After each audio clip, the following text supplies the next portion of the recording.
Heyo, MDSR set up shop at Quakecon to showcase all sides of the modern classics that are Doom, and also Doom 64. I love you, Doom 64, it's just you're not modern. So here's everything interesting that happened during that, from the wacky glitch-filled runs, to the PvP tournament, to the purest 100% categories. Timestamps, links to the full runs, and all those other things in the description. So let's start with... All right, and we're going to jump into Doom Eternal, the speedrun mod, and this is going to be the base campaign of the game, and it's going to go fast. And that allows us to maintain our velocity. Let's go! There we go. That was called a punch boost. For those wondering exactly how it works, this game has like a little melee lunge mechanic of when you hit the melee button and there's a demon nearby, it'll try to push you to it as like a forgiveness mechanic of like, oh, yeah, no, you're close enough, bud. And if you aim at the turret, it's basically enough to trigger the melee lunge, but not enough to hit the... Oh, another punch boost, by the way. Not enough to hit the Arachnotron, so we just take that momentum and bring it all the way to the key card. Thing about arena routing, combat routing in this game is that there's several strats and arenas that are like different by like a second, maybe 2 seconds. Like, but oh, by the way, good punch boost. Oh, what? Oh, good bounce. Oh, and he gets the battery. Oh, that's insane. Okay, I've never done it like that. It looks cool. If that makes you feel better. It does, yeah. Shouldn't have a... Oh, first off, Moroccan spice chicken with toasted vegetables? Question mark? Nope. No, Something wait. faster. What was... Huh? And it's called Double Boiler. Thank you, Nova. Man, y'all are not kidding about the breakneck speed of things. It's crazy to keep track of everything. I mentioned earlier yeet hooking. You may wonder, what's a yeet hook? I'm not going to explain it, just watch.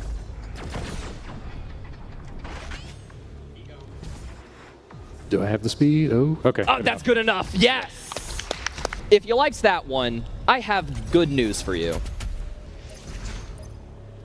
What? Oh, small thing. Okay, we got Backed it up. And we're back. All right. So that skips 7 seconds worth of gameplay. Oh, welcome to the Doom Hunter. We just stun lock his entire first phase. All right. And second phase, lock on burst until it is done. Sometimes I go for lock on burst, and then super shotgun, and that's just enough, but you need the rocket from the slob to hit too. Very quick thing, upgraded grenades as falling down to refresh the grenade cooldown, so we have 2 grenades instantly to stun lock this Doom Hunter. 1 cycle, nice. Got one cycle on the first Doom Hunter, second Doom Hunter, Collect charging up ammo. Heat Blast for a falter. Shotgun into punch again. Not bad. And that is clean. That was pretty good. Very quickly, we're going to go into Vermilion Canal, which is one of the best combat encounters in the run. What Kovac will... Yeah, what Kovac will... You want to take it away? No, I'm just going to go. He's just going. So those 2 Arachnotrons, we're going to try to carry this quad damage all the way to the end of the arena. Those Magibis are dead. Oh, he's breakdancing down.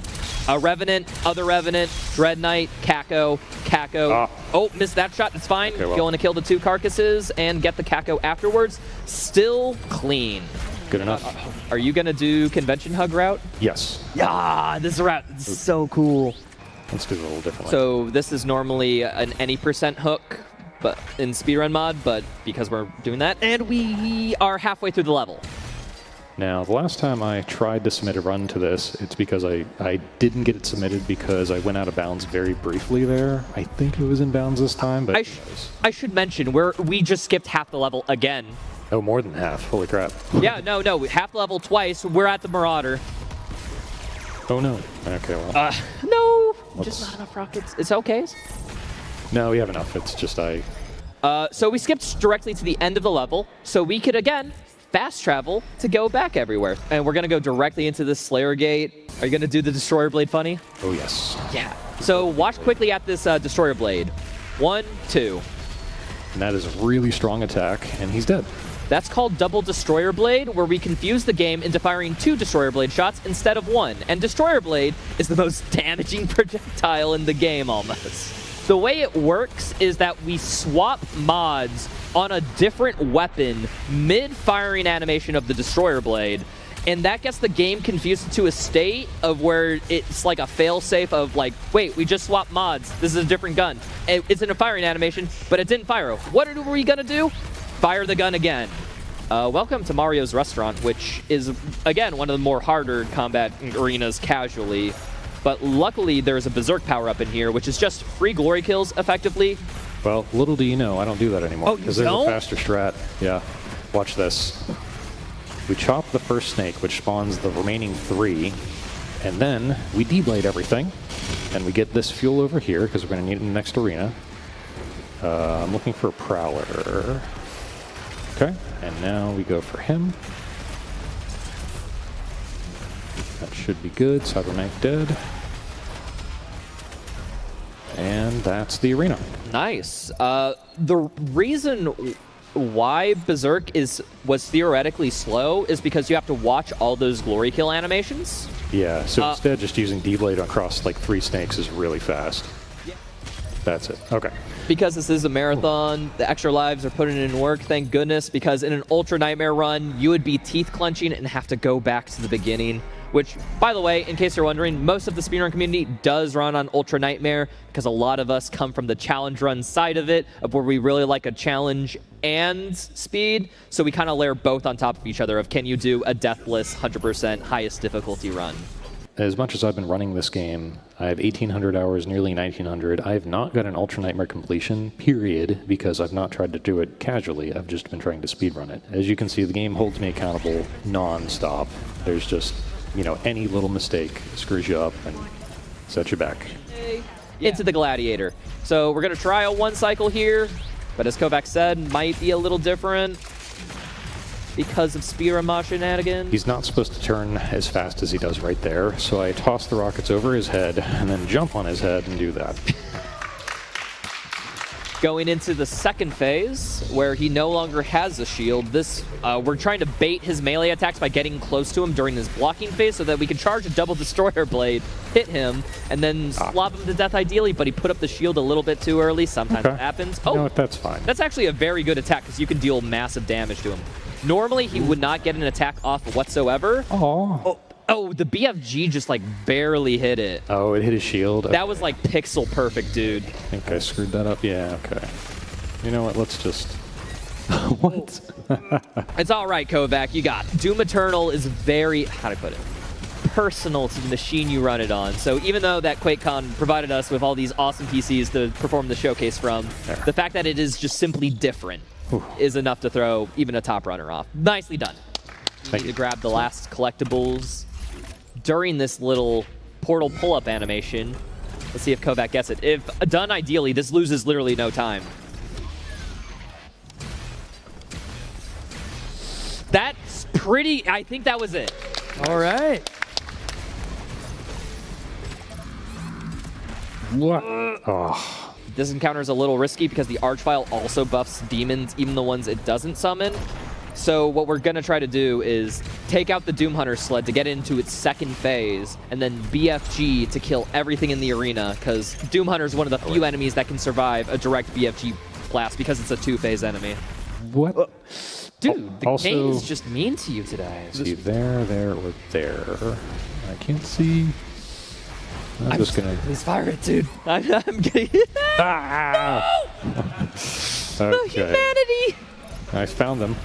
We did find him, at least. Yeah. Yeah, okay, maybe. Okay. The smallest bit of collision can block a BFG shot in this game. In case you're wondering, the giblets that fall off enemies, when you shoot them, technically are collision that can block shots, including BFG. Dude. Holy man, this game. Okay, let me... We believe in you, Kovac. Yeah, like he's already shooting at me with the... Okay. I'm just shooting it. I don't know where he is. Yeah, the Archvile Fire is one of the few enemies. That's him. Good. Nice. Finally. Made it look easy. That was no issue. In case you needed proof that this game is not easy, there you go. Yeah. Oh boy. We haven't talked any about my input device. I have a joystick for my movement, and that allows me to get some intermediate angles from like left to right that keyboard players cannot. and whenever I insert batteries into something, I like pre-aim my movement so that I'm pointed in the direction I need to go. So my gold on that split is like 10 seconds faster than anybody else. During the loading screen, could you just show people the Azeron very quickly so they can visually see? That is like a cyborg glove that he sticks his hand. My left hand, instead of a keyboard, is here, and I have a joystick for my movement. Yeah, there are buttons to basically push if you move your finger up, down, left, right, vertically up, vertically down. Like, my mind simply can't comprehend it, but Kovacs built different. We need one more thing to walk into a trap. Hello? There you go. Oh no, it's just perfectly 1 foot in. Zombie of the year, folks, because at the end, after BFGing, there's an archvile that spawns, and we need to glory kill it very specifically to get this level challenge. And this is the only archvile in the level. Oh. No, that's the wrong one. I gotta do it again. And sometimes the left side can be just blocked by the wall, so it's a tough luck, buddy. In case of an Ultra Nightmare run, because this is relatively inconsistent depending on enemy AI/spawn location, we do allow runners to Alt F4 to try this challenge again, because, like then, it's the wrong one again. Sometimes you just get unlucky with the positioning. Ultra Nightmare, you don't get any do-overs, right? Or do you? We do, provided that... How'd I put it? We have a little bit of wish-washy rules in the speedrun community because... This one should be free. How'd I put it? We've had runners rage quit speedrunning this game forever because they got frustrated over these level challenges. Nice. So, skipping the cutscene by dashing into the end level trigger as it's happening. Good job, Kovac. Thank you. Boy, Urdak is... You're in for a treat, folks. This is my favorite level, favorite category, period. And if you want to see why, it doesn't take long. Yeah, we're already at the end of that platforming section. And now we're going to do a strat, and if you know the lore of this game, I swear it makes sense. This is called Daddy Skip.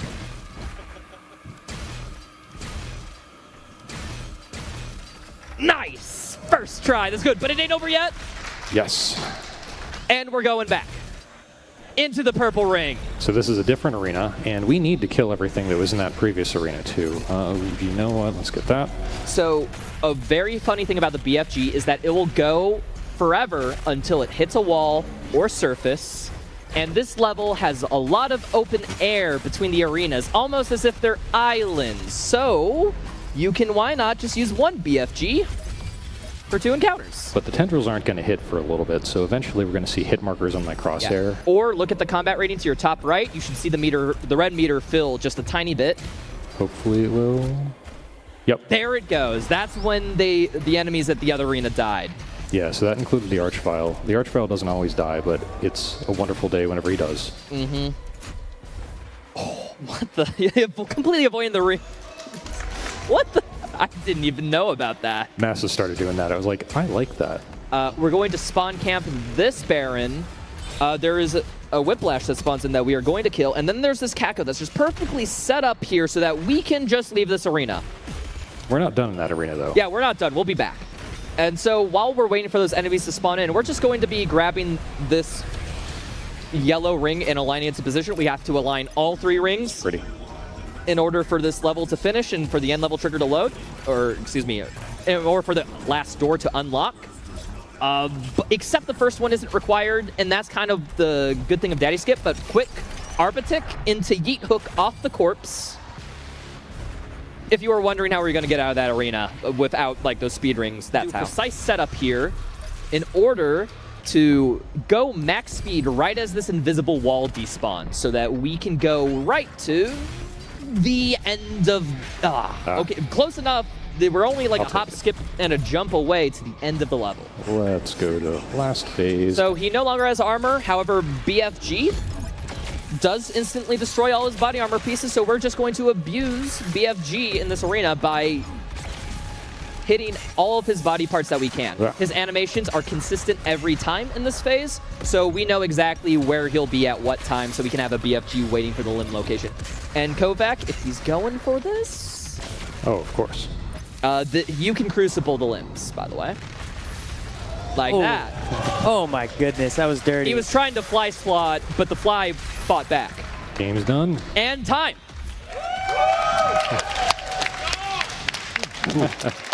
Well, thank you everybody for watching. This is a lot of fun. There's just so much depth to this game, and I love playing it. If you want to learn Doom Eternal 100%, don't worry. We have a 12-hour tutorial. Exactly. It will take that long. My name is Dylon57, and today we're going to be speedrunning Doom 2016 any percent. It's going to be sick. So first things first, whenever we gain control of the Slayer, we're going to start out of bounds, basically first 2 seconds of the run. There's a trick in the game called a paperclip. Basically, the walls in this game have just a very, very slight gap in between them, which allows us to do a bunch of fun stuff, like literally just walk through walls. Hence the walking through walls. All right, and with a carefully timed jump, we can get on top of this invisible plane and then do some out-of-bounds navigation all the way to the end of the intro. And another fun thing is because of the slight gap between walls, we can also press buttons through them. So you might be thinking, Dylon, elevator, how are you going to press the button? You just press it straight through the wall. So we're getting into resource operations, and this level's really fun. Because for the longest time, we couldn't skip this little intro dialogue section, but now we can just, press a button through the floor. That's a new one for me. I actually have the world record for the individual level in this run because I'm the only one stupid enough to do the strat that I do for it. So we'll see if that works out for me today. So if we come over here, shoot this guy in the arm, the chest, dodge out of the way, hit him at a certain angle, jump with a specific timing, we clip through a wall. Very nice. So you have to set that up in a very specific way. Here's the YOLO. Yes! Yes! Oh, dude. Gorgeous. For the uninitiated, that is cracked. This is actually a really difficult rail boost, so I hope that I get it. Because the thing about rail boost, it's like, oh, you're not even playing the game, lamau, or whatever. But it's like, the tech is so hard to execute. Nice. That, don't splat. Oh, don't splat. Don't die when I touch the ground. Hell yeah, we did it, Chad. Yeah, this is like the one kind of run where it seems like nothing's actually going on, and then under the hood, there's like 10 different things actually going on that can go wrong. Right. Like here, I'm going to press a button through a wall, and it's going to put me next to this pad. You have to line up on a specific pixel in order to be able to click the button. Then we're going to come here. I'm going to use the weapon wheel, slow time, and grab this button, which is going to change my position and rail boost me off of an invisible ledge that I was standing on, and then come over here to another spot with a rail boost, if I can manage it. Okay. Had to do kind of a backup strat there. We're going to come over here to a rail boost. All right. Very precise lineup. 160. How many different FPS Come over modes this do you way. have? This is the Cyber Demon's Arena. Oh. Do a precise jump to not splat, and we skip the Cyber Demon. Wow. Nice. So there's a really cool thing in this game. When you open the weapon wheel, time stops. However, the BFG does not stop doing damage. So we hold the weapon wheel, and that tendril connects, and we just kill the boss instantly. All right, so we're going to do some out-of-bounds navigation here real quick. We're going to get up on this pole, and what we have to do is we have to line up on a specific pixel, and then we have to straighten out the anti-aliasing line on this line to be in the right position. We look right here, jump, and as soon as our feet touch the ground, we press W. Then we curve around and land here. Then we do kind of a bit of a YOLO lineup right here. We do a buffered rail boost, and then we fly all the way to the end of the level. Nice. Nice. Yes. Clean. And so what we're going to do here is we're going to do a rail boost. And what's really neat about this game is that the ending of the game's cutscene trigger is stored underneath this rock. We found the only place on this rock to get through. We're going to do a couple gauze jumps. Time's coming up when I hit this pad. And we end the game. No Spider Mastermind. Just don't even have to fight it anymore. I don't like to shoot the gun. I like to fly through the air real fast, if you know what I'm saying, Chad. Awesome. Well, thanks, guys. I appreciate it. Yeah. Nice. Thank you very much.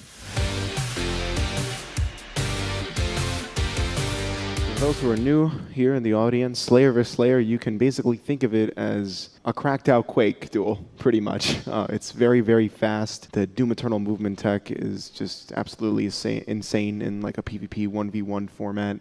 It's essentially a dual game mode done in a Doom Eternal style. You got like restacks your fodder, and you got your basic pickups, your red armor, your BFG, your 2 soul spheres to help you out. You control those, you win the game. You don't control those, you're gonna be on your knees begging for mercy. They're both going for it, getting some shots in. Ooh, Sav got the red armor. He's got the advantage. Oh, denied that soul sphere. Yep, it's allowed him to get the. Oh, he also got the BFG and got the splash. It's good. Oh. Successful push. Congrats to Sav for winning the first set. Does get a soul sphere though. The soul sphere gives 50 health, 40 armor, and a bit of haste. So yeah, it's like a little bit of a stack boost, if you will. Spawns back in 20 seconds. So it's the goal of these two players to really control and cycle those pickups as best they can. The restack coming in from Pasta, he desperately needs it. Yep. He's getting some good shots in, but not enough. Just barely. One more SSG would have done it. Brax taking a 3-0. Very nice. Pasta does take the soul sphere. Gets a nice 70 super shotgun, which is the max damage you can get with the super shotgun. He's in the air. He's playing pretty risky. Has to chainsaw because he has no ammo. The stacks are uneven now with Brax getting control of the sphere. Brax takes it. Hi people, I'm Rytro. I don't know anything about this game.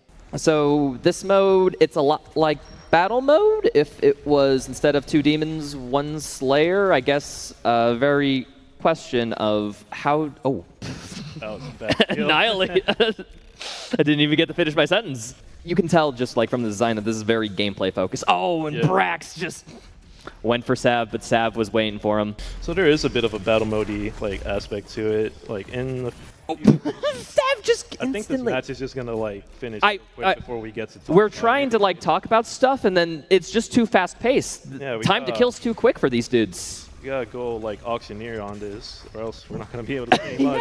No. Okay, going in. Sav's got it. Oh, just bursts That him was quick. down, and that is a victory for Sav. Oh, did you learn anything from this like less than a minute match? I wish I did. Brax here going for restacks. Oh, but Sav's taking the moment to pounce on him. Oh, and the pounce was successful. Oh, That being chased Brax down. going in for the kill. Nice. The crazy thing about this game mode is like, as you see there, even if you're on the back foot, there's still a chance like you can clutch up. Oh yeah, DPS is so high. Like, Yeah, very high, as you can see. Yeah. I didn't even get the chance to react to that, and then Brax is dead. It's over. I guess that was quick. Hey everybody, welcome back. We are back to the Slayer vs. Slayer best of 3. I'm Rytro again, joined by Brax781. Hello. Cool. And maybe this time I'll actually focus on the match and understand a little bit. I'm slowly gazing into the abyss that is Slayer vs. Slayer. They're all both a little bit in neutral, I think, just looking for some poke or some good neutral damage while trying to keep topped off. What I know is from finding Pasta, he's pretty good at running. I guess, yeah, there is room for several types of tactics. Like, you could try to go for the bombastic, shoot in your face, one of us will die, and hopefully it isn't me. Or, kind of like that. Or you can poke from range, waiting for your opportunity to pounce. Like, there's really a lot of variation in terms of playstyle, what a single player can have. I've noticed our grenades basically... Okay, very interesting strat I saw American go for, where they grenaded as Pasta was doing a chainsaw, waiting for the animation to wear off. I'm guessing trying to time it to where the iframes when they end, so you get instant damage. Yeah, and people do that with Arbalist and normal rockets too.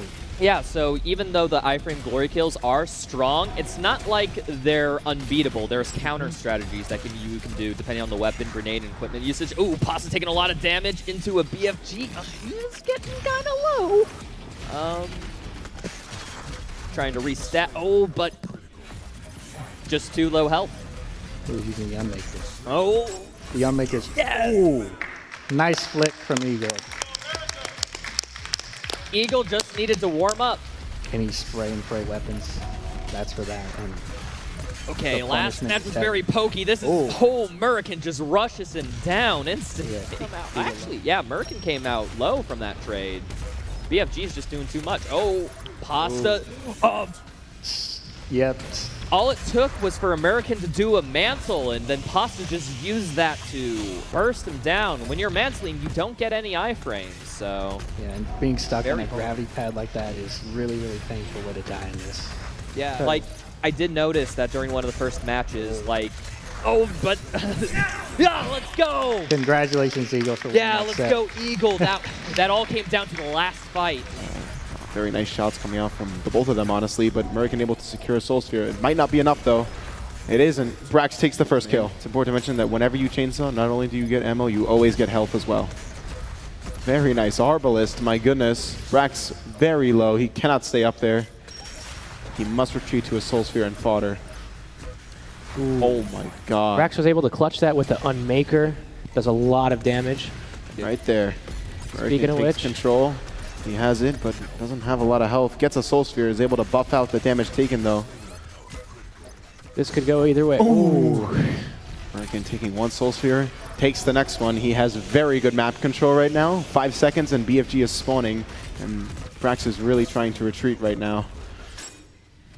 Americans definitely got the advantage here, but Brax managed to get that Soul Sphere, I believe. Wow, what a way to just cut him off there. Good stuff. Killing the winner of this kill wins this map. More to mention, it's 2-2.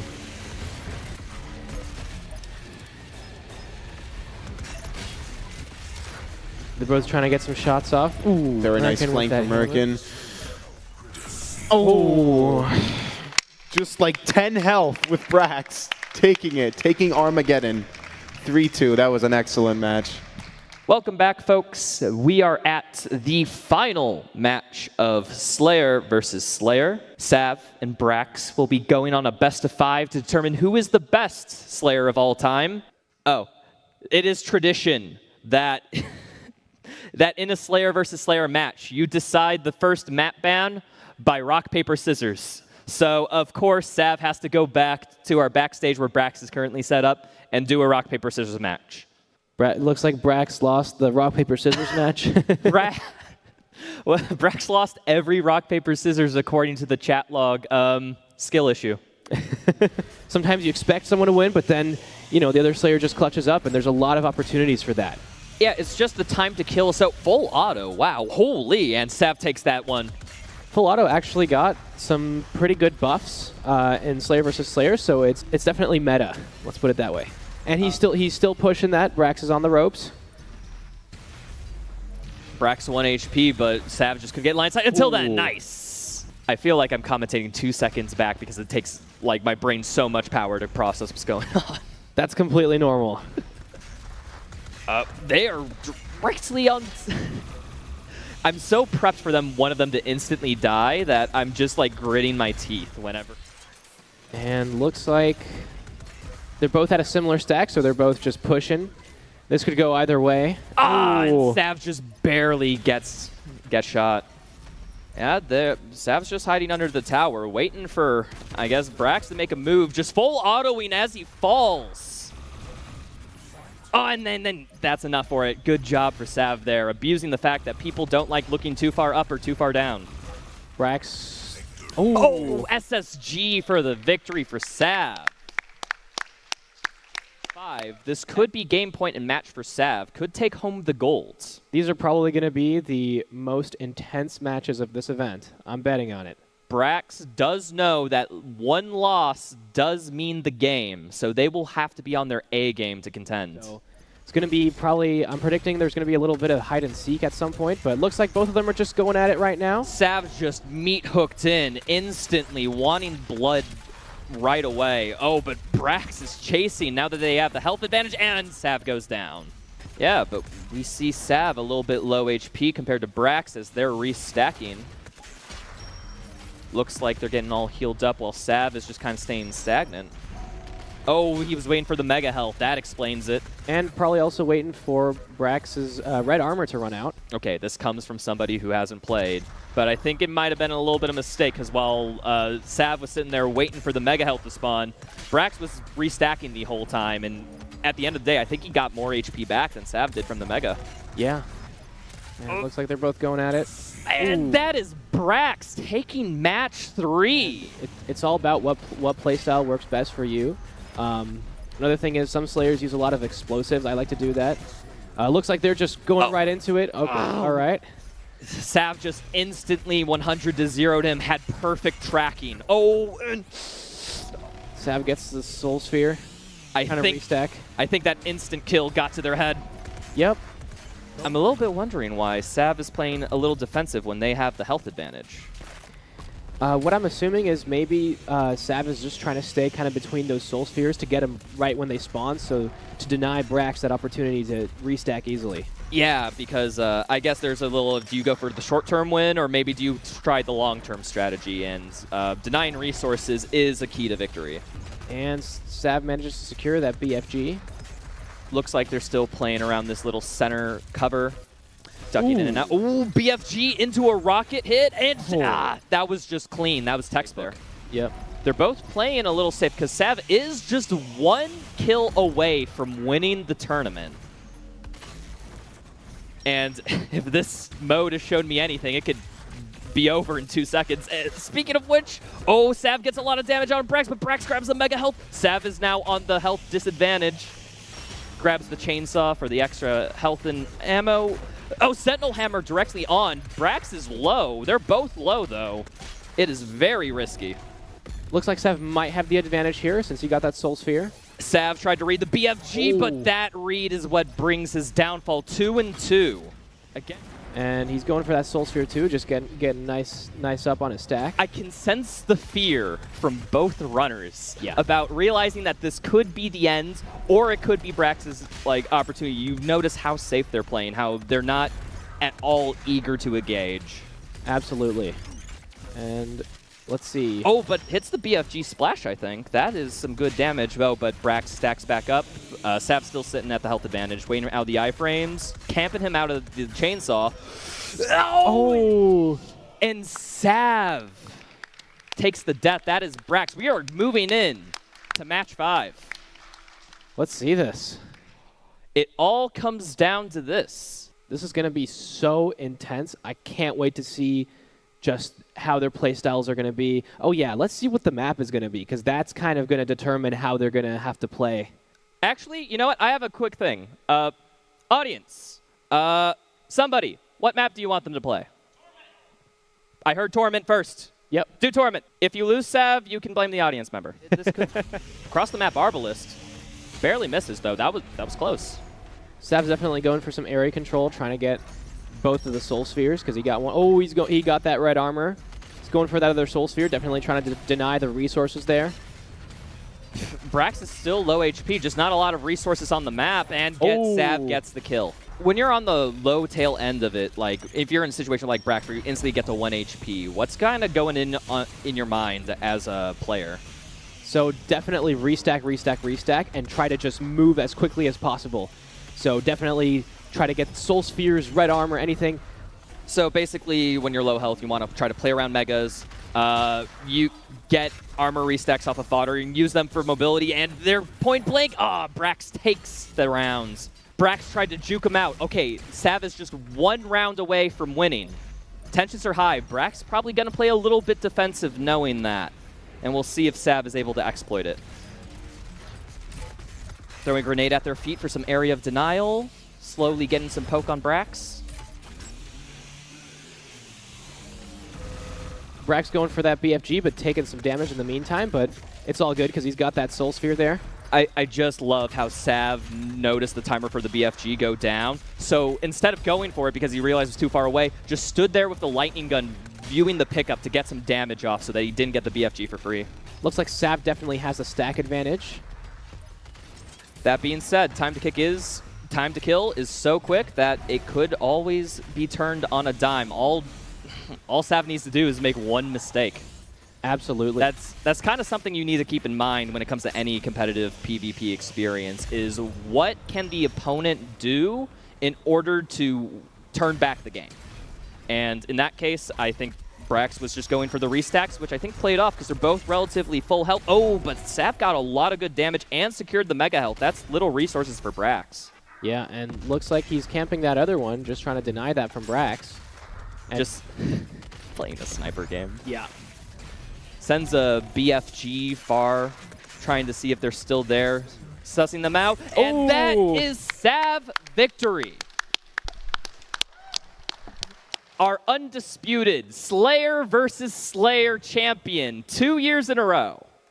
Yeah, well, that has been Slayer versus Slayer, folks. Thank you so much for coming to this exhibition tournament. One more round of applause for Sav.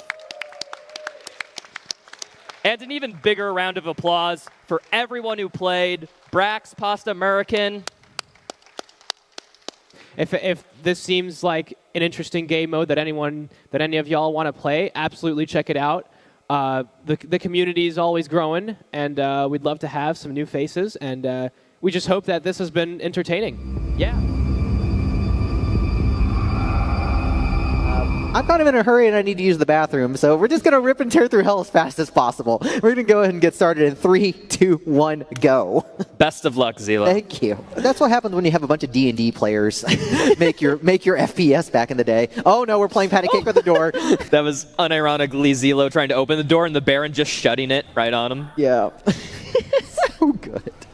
Is there like routes where like you can skip the armor if you're doing good enough, or do you always... This one opened up by itself. So the super shotgun does have some like height displacement when you shoot it, and that's actually important for a trick later, but it managed to shoot the compartment from the floor that I wasn't supposed to hit just yet until after I got the key. So I decided to just pick up the soul sphere now. Is that just like a spread RNG thing? Like you got super lucky with a bullet? Nice. Just completely out of left field. So chalk that up to marathon luck. That's never happened before in a run. You said the line. I said the line.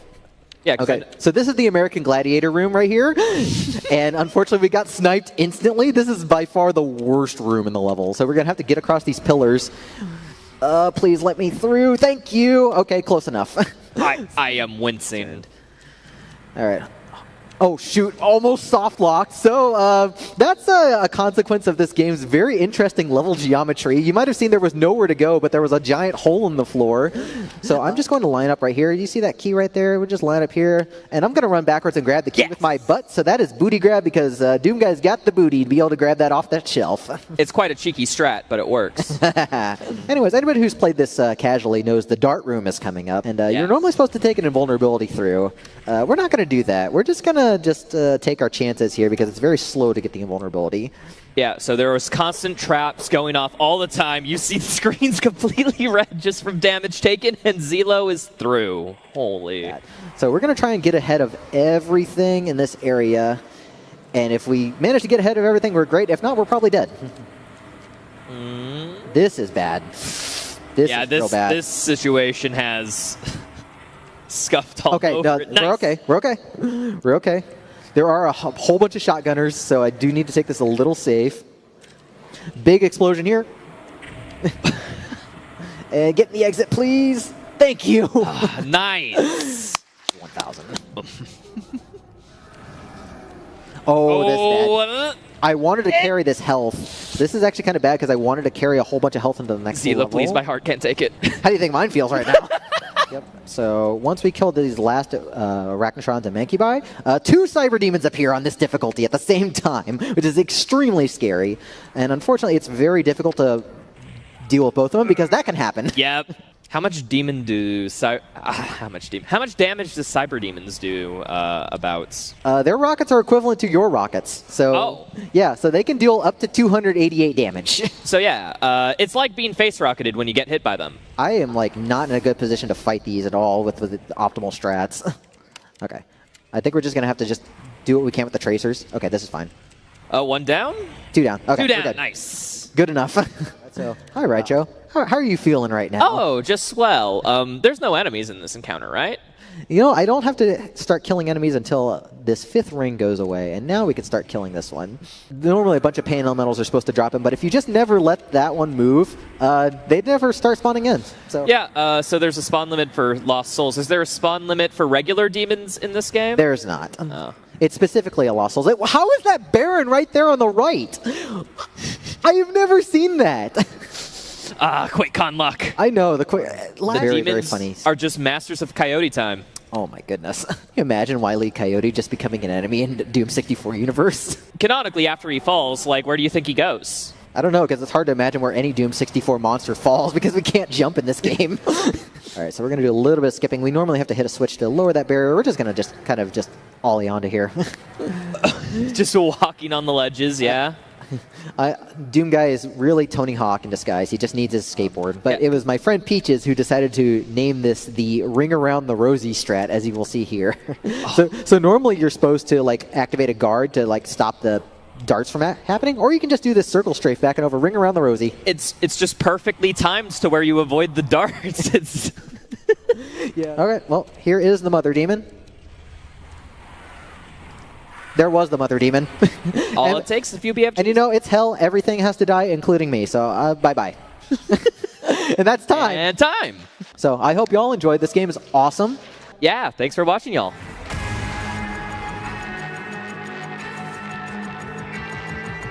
Hello, what is up, Quakecon? My name is Dallin57. Today we're going to be doing Doom the Dark Ages any %. Okay, and we're off.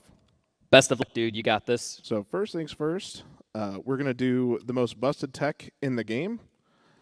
It is called a mantle warp. We're gonna. Oh, yeah, he's at the end of the level. Yep, there we go. Every time you mantle in this game, the last frame of the mantle, it checks your map coordinates and then writes that to the player's location. So if you move the map, the function just moves you to wherever you want. To the next level, Barrier Core, which this level, casually, around 2 to 3 minutes if you know what you're doing and you just run through everything. Dylon will put that to shame with this. And he's on top of the invisible walls that are meant to keep you in the level. So if you've ever seen a Doom Eternal speedrun, there was a movement tech in that with the dash, which was a dash boost, where you dash into curved walls and surfaces, and it would give you whatever your dash speed was. It would transition upward, and that's not a thing on the Slayer's movement because there's no dash in here. But because Yatlin has it, we're able to do it in these levels. Yeah, to add on to that, there's actually another effect that makes that. There's actually a little bit of collision rejection, because the mech will slightly go into the collision and the game will try to force the two objects apart, so that gives a little extra speed upwards. I just want to point, while we're explaining, like, this is very precise walking path he has to do, or else he'll fall off the invisible wall and then have to redo basically the whole level, or just fight it through. Dylon will, of course, do what everyone's first inclination was when they played casually and fly to the bottom of the map. Thank you very much for giving us a thing that we can fly around in a 3D space with.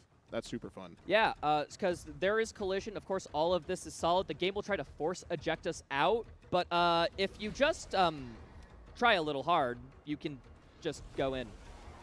Yep. So in this category, because we don't really have like a gun, we have to do like really efficient combat routing. So I plan every single shot in the encounter and exactly which enemies I'm going to kill and win. Yeah, when you get into an any % run, world record for this is just around 45 minutes. And when a run is that short, literally every second counts. So it is, how do I put it? When you go from shorter categories to longer categories, shorter categories require way more precision, so runners will route every minute detail. If you see something like a Resident Evil speedrun, you're familiar with that concept really well. These Hell Knights have to die quickly or else they'll respawn, and then we can finish out the max, and that is that encounter. That is some great combat, Dylon. Thank you. If you cap your FPS, you can limit the frames, so like 30 frames per second about, then makes the trick a little easier. But Dylon has told me that he is so gamer that he wants to do frame rate cap mantle warps for the showcase, to show that, you know, it is doable. Oh yeah, it's absolutely doable, and it makes it much funner. He will mantle off this branch, by the way, and I'm just going to let this trick speak for itself. So we're actually doing our first full level skip of the run. Basically what we're doing is we're lining up on a very, very specific spot. so that we can mantle warp over to the last arena of Forge. Yeah. Nailed it. First try. That's freaking awesome. That's actually amazing. Yeah, no, that is arguably the hardest trick in the run. And probably the first best try. one, because as he said, this is the end of the next level. And while some games, when you complete any level, it'll complete the level you were just on. This game actually does work where if you complete Forge's final fight, you complete Forge and go into the level after Forge, rather than it saying you completed Forest. So this is ridiculously fast. Another neat thing about skipping to Ancestral Forge is that Sentinel Forest will count as complete at the end of the mission, too. So. Yep, both levels count as finished. Oh. We were talking with a few id devs just during Quakecon, and we were mentioning the fact that it is so great that this works because I'm surprised it doesn't crash the game that we do this. This trick is all doable because Ancestral Forge and Sentinel Forest are loaded on the same map, and they're only reason you go to the main menu after is that little "you gotcha, you completed the level" screen. Yeah, now we get to get a real gun, man. We are gonna pick up our third and final gun of the run. I kind of love it. It is such a cool thing that we get to pick up the trailer gun, and that's the any percent viable weapon. If you don't know what I'm talking about, you'll see it in about 2 seconds after Dylon attempts a precise mantle warp down here. This actually isn't to the gun. We're going to go to this encounter here because there's a mission challenge that awards a rupee if we kill enough enemies with an explosive barrel. So Dylon, 1 barrel, 2 barrel explosions. And then mantle warp mid-combat encounter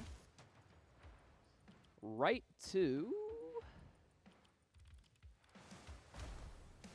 picking up the pulverizer. Ravager. Is it the Ravager. You always get those mixed up, bro. I always forget the name of the pulverizer, so. Now, if you are worried that the previous levels were a little bit too glitchy, don't worry.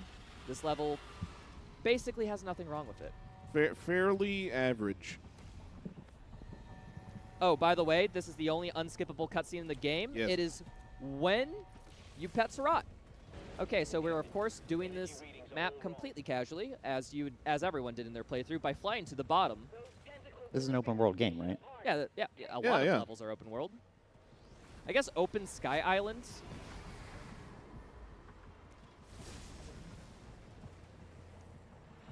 All right, so basically what we're trying to do is we're trying to come up from under here to get a checkpoint trigger. This actually lets us skip, I think, 2 combat encounters. 1 combat. 1 combat, yeah. Basically, we only have to do effectively 1 combat encounter in the level, which is the last one. Completely fine. Welcome to Spire of Nerthul. In 100%, this is the longest map, unequivocally. But Dylon will jump up here, mantle, and I wonder what will happen now.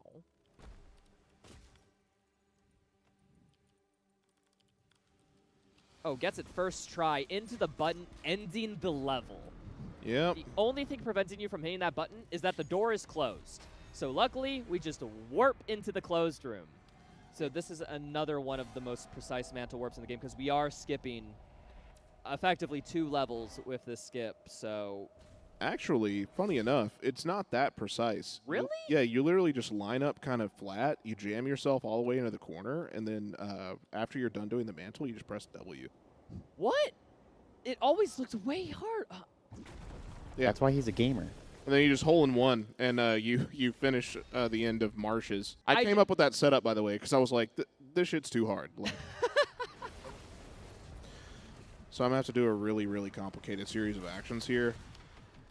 And I hope I don't fail, because that would be really crappy. Oh, dude, that was a first try mantle warp easily while the Baron was just there. Yep. We shield bash him to stun him, which gives us enough time, like just enough time to mantle that thing. And climbing up on top of the collision, Dylon will then do another mantle warp on top of the ship over here. Another first try. First try. 1 in 160th of a second first try. Oh, wow. And then I have to get on top of here. I have to walk up to these planks. Then I start jumping. And I just skipped the whole level. So literally as soon as possible. Because anytime I'm not sprinting, I'm not gaming. Is there a reason you don't use auto sprint? Stop hops? Yeah, there's specific places where you need to line up with stuff. Oh, Okay. completed, don't mind it. He just went through a wall. Oh, yeah, wheel clip. We're just going to take a little walk. We're going to walk up these stairs manually to the end. So Belly of the Beast, biggest headache of any percent just because it was the most executionally difficult run. What they don't tell you is that the last arena of Belly of the Beast is the same arena that we were in for the ending level of this one. So if we just literally climb the stairs ourselves, we get to the end of Belly of the Beast. And also, there's no fight here where there normally would be, and there's no wall, so you can just get to the end. Very quickly as we load into the next level. How that clip worked is called a weapon wheel clip. Basically, we slow down time enough to where we can move the Doomslayer effectively faster than physics collision can detect it. So we just slowly go in. I love telling people that the second most broken glitch in this game is walking through walls. Speaking of which, Mantle Warp, and we're falling beneath the map. There is the ship at the end of the level. Yep. Okay, so you may notice a theme that all the locations were linked to where they physically or visually are. Except for this level, the ship is just under the map, so we just warp directly above it and fall. I actually got to talk to the guy who designed this level, and he was like, oh, yeah, I designed Harbor Souls. And I was like, thank you so much for putting the boat where it is. Welcome to Resurrection. Okay, I'm done with the funny jokes. This level is actually primarily done casually. Yeah, I've been experimenting with stuff to make this level not suck, but so far, no luck. There we go. And that is Komodo down. Dude, this is actually really convenient. Look at this. That is, oh, dude, that Komodo, that Komodo got our paycheck for sure. Oh, crap. Oh, okay. just barely mess up the Mantle Warp. I made a mistake, guys. This encounter is very much just, it's kind of like if you go around in a circle, the trigger demons just sort of naturally are sitting there at the edge of the arena. After killing this Kako, which we shield bash into, is that to prevent the iframe attack? Yep. Yeah, there's... And I'm trying to get this guy in a really specific spot so I can do this.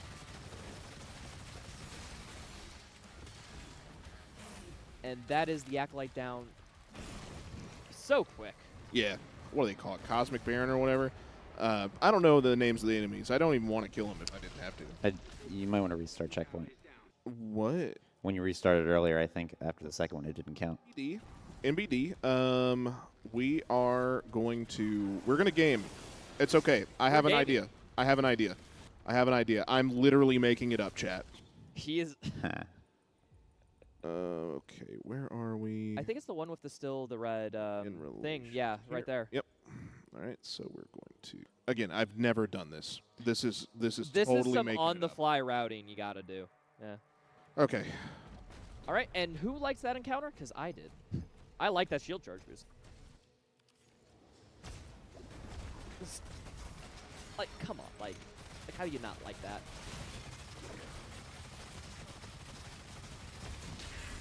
Okay, cool. We fixed it, chat. Okay. All right, so now that I'm here, I can go back to where I was normally. All right, so now the dragon spawns. That's fine. And then I need to come over here, and I need to grab the Berserk. So whenever you grab a power-up in the game, if you are on the dragon, it actually stores your character's state. So I'm going to carry this Berserk all the way up to the final boss fight. We have talked about this run being down patched. Yeah. You will see the reason why it's down patched right now, because the Ravager was so strong on launch that they had to nerf its damage to bosses by 40%. All right, one more Mantle Warp.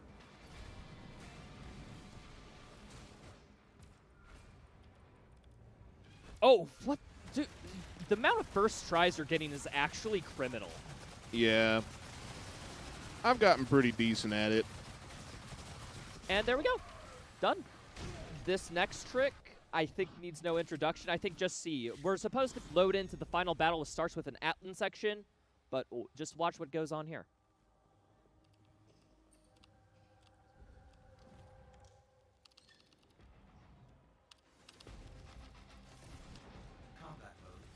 This level looks a little different.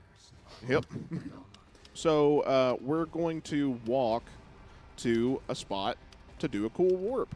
Yeah. In case you're wondering why we're walking so long, this is the only place to mantle warp on this map. Yeah, this is the only place we found so far. At One least, funny yeah. thing is that the game still thinks you're in Atlan, so that building just instantly destroyed. You can see some.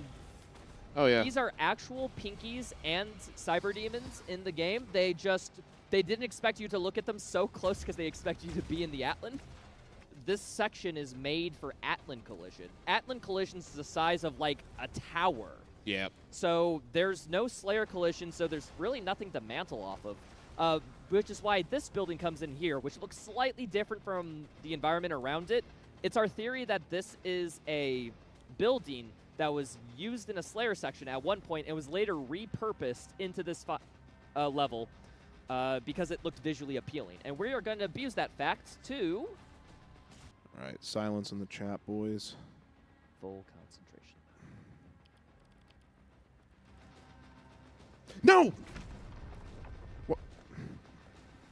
Wait. Oh, wait, you can... Yes! Oh! Yes! I thought you were done, dude. Can anyone clip that? That's actually faster. What the hell? Jeez, man. Sorry. Dude, I'd be hyped too. That's kind of insane. If you mess it up, you have to do, I'm not joking, the entire level again. That's why I was so hyped. I've literally, like, the entire time I've been here, you can ask the boys, like, I'm like, oh, dude, I'm super worried about Final Battle, man. I don't want to have to take that walk of shame, family. I don't want to. Just going to grab this ledge mantle. Oh, dude, what? Again? What? Yeah, dude. He's beginning to believe. Dude, I will say, your improv this run for how, like... Unique it's been. Unique. There we go. That is the nice version of the word I was looking for. But it has been insane how you've been able to come back and just, like, how I put it, find a new strat, make a mantle warp up on the fly. Like, it really shows the amount of, like, skill that is required of an any % run. It really do be showing the amount of clinical depression I have. Oh, you got the quick kill. Nice. Yeah, no, that was really good. I Yeah. mean, Dylon's the king of quick kill. Yeah, well, she has to teleport before you melee her, and fortunately the way that it works out in Aspiring Slayer and the amount of damage that you do and the position that you're in, it just works out to where, like, she usually teleports right by out. the way. Oh, and time, by the way. Time. Yeah, time. I just want to say thank you all for an awesome Quakecon. It was great to come and showcase all of these fun runs, especially since Doom the Dark Ages came out. These are hot speedruns off the presses. By next year, I'm almost certain every run we showcased will be rerouted. And that's the fun of it. This has been awesome. It's been a dream of mine to do stuff like this, and it is so glad that I can come to Quakecon and put something off and show with a bunch of nerds how we know too much about a video game. And there's Absolutely. people who think that's interesting to watch. I don't know. I just think that's something special. I would normally put highlights here, but this actually has its own dedicated video. Click the little pop-up thing if you want to watch it.